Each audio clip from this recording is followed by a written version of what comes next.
Hola, hola a todos y bienvenidos a mi primer video en este canal. Espero que estéis todo bien y ahora voy a hablar en inglés because I think it's more important that you hear this in English than in Spanish, as I'm going to be talking about more specific things you'll probably need help with beyond just looking at a list of vocabulary. And this first one is the GCSE speaking exam. Now, I'm 25, tengo 25 años. Therefore, I did mine 9 years ago. However, I still remember it crystal clear. However, the one I did was the Edexcel iGCSE, and this was 9 years ago. And I checked the spec a couple weeks ago, and it has changed. Regarding that photo you have to talk about, we didn't need a person in our photo, so I did a photo of my bedroom. But whilst nowadays you do need a person, well, two people in your photo, most of the things you have to do pertaining to the photo are exactly the same. So in this video, I'm not only going to go through the criteria for the photo, I am going to go through some tips, not only for acing your presentation about your photo, but also just being prepared for speaking in Spanish. So first thing, the criteria for your photo. You need to have two people in it, and there needs to be some interaction between the two. One of them doesn't have to be you, but there needs to be two people either talking to each other or doing something together, and then there needs to be other things going on in the background. So it could be two people behind a monument or in a park chatting with each other. It can't be two people playing tennis because there's not going to be anything else around apart from some hedges. There needs to be other things going on in the background. Also, this picture needs to relate to one of the topics in your GCSE board's specification, and this is to decipher the two topics that I've spoken about in sections B and C of the exam. So in total, it should be about 10 minutes, and each section is roughly 3 minutes. 3 minutes talking about your photo, and then that will evolve into conversations about two other topics for roughly 3 minutes about unrelated topics in your photo. However, they want it to seamlessly fall into a conversation. So if your photo is based around a holiday you went on, they'll evolve it into compare the place you went to your own town, and you'll talk about things in your town, and they may specify like the sports centre, and then that will evolve into hobbies and what you do in your free time. And then there are some criteria for specifically the photo section. You'll need to not so fluently, but confidently and quickly answer the questions that your examiner gives you. It can be any version, but there must be some mentions of the past. The present will hopefully be mentioned as a given and probably be the first tense you go into.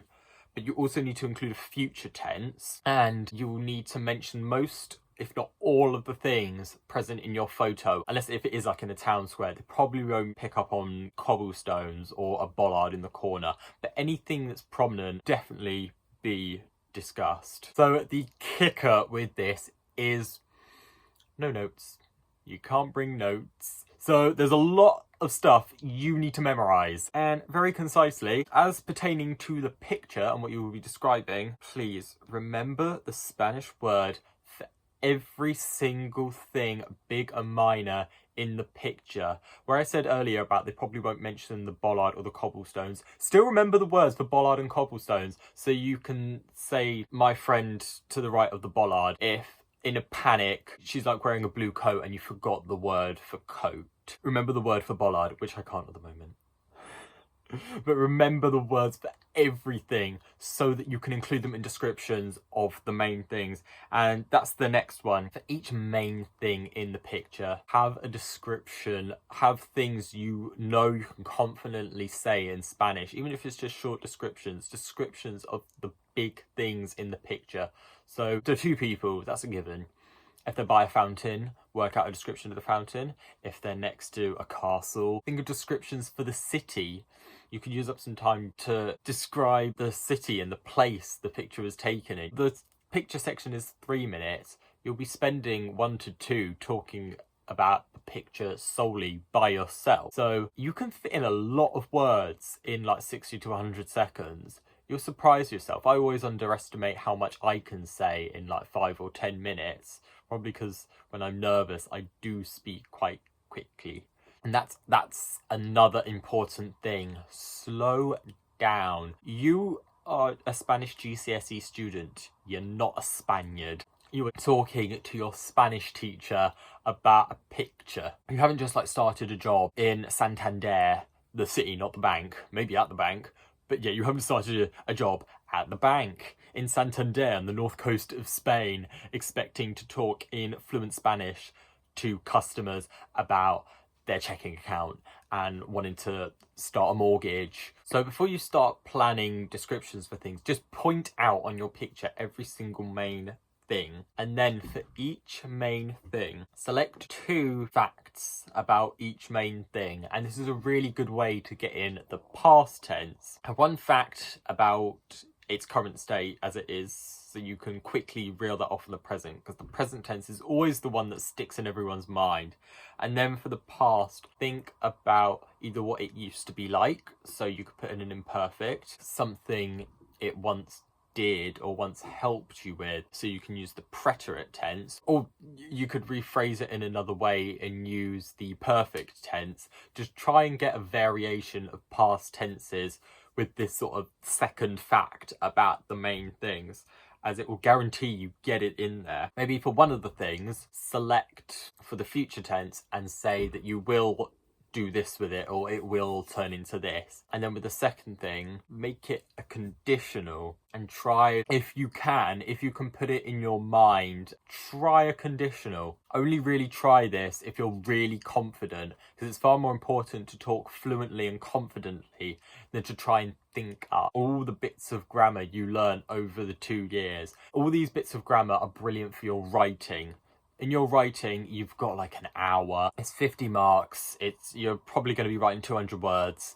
Get all the grammar that you've learned in that. This one, if you can, if you're confident enough, try and show off. But if you're too scared to think up a conditional, it's very easy to form, but you can very easily slip up with it, because it is literally, especially for ER and IR verbs, the future and imperfect combined. And you may end up accidentally saying the future or imperfect in a panic. And then the next thing, you're probably only going to be able to use the present tense for this, but it is having an opinion of things. So again, make sure you can memorize an opinion for every main thing in your photo. And if you phrase it right, so saying like, no creo que, I don't think that, or lo más importante es que, that triggers the subjunctive. To be able to trigger that while speaking is a real trick of the mind and shows real prominence. But again, if you are worried that you'll slip up, just put all your opinions as en mi opinión, blah, blah, blah, blah, creo que, blah, blah, blah, blah, so that it is grammatically correct and you won't accidentally say no creo que blah, blah, blah, blah, but indicative, and then lose marks because it's grammatically incorrect. So this is my overview of which verb tenses I think you need to memorize and be able to just fly out with for which level you're at. So if you are anyone doing this exam, present, it should just be automatic by this point. For lower candidates, definitely have down the preterite, also have the imperfect tense, have them both, have 2, at least 2. Maybe you can swap out the imperfect for the perfect, but I feel like the preterite is always the one you learn earlier and is easier to grasp. I would also say stick to the imperfect, especially if you find it easier to only have to think of one word and change the ending. And then for the future, just boya, blah, blah, blah. Using boya, whatever, is really flexible and it's so simple. But if you are a higher candidate, really have the perfect and possibly the pluperfect stuck in your mind. Although, unless you're really confident, the pluperfect is always going to trigger a 2-clause sentence. Unless you're really, really confident, don't go for it, because you'll stumble too much and it'll be too much for you to remember. And you may panic about saying the simpler sentences. And also learn the proper future so that you can more correctly talk about future events quite far into the future where you don't have exact dates and it's not a definite. Because with boya, whatever, it can sort of be used for anything, but generally should only be used for events that are definitely going to take place only within the next month, or you're saying it with piercing accuracy, even though your plan is for like 3 years. But generally learn them both so you can talk about the future in the most grammatically sound way. And if you're really confident, learn the subjunctive, figure them out, learn the tricks, have it sat in your mind to make, and if anything, learn the phrase, learn how you're gonna conjure it up. But whilst this may have been very sort of all over the place, I hope this video has given you some good tips and, above all, some confidence in completing, especially the photo section of your Spanish speaking exam if you were doing the Edexcel iGCSE like I did almost 10 years ago. Best of luck, buena suerte. This has been help for your GCSE speaking exam if you did the one I did. I have been Jack y te voy a ver en mi próximo video. Adiós!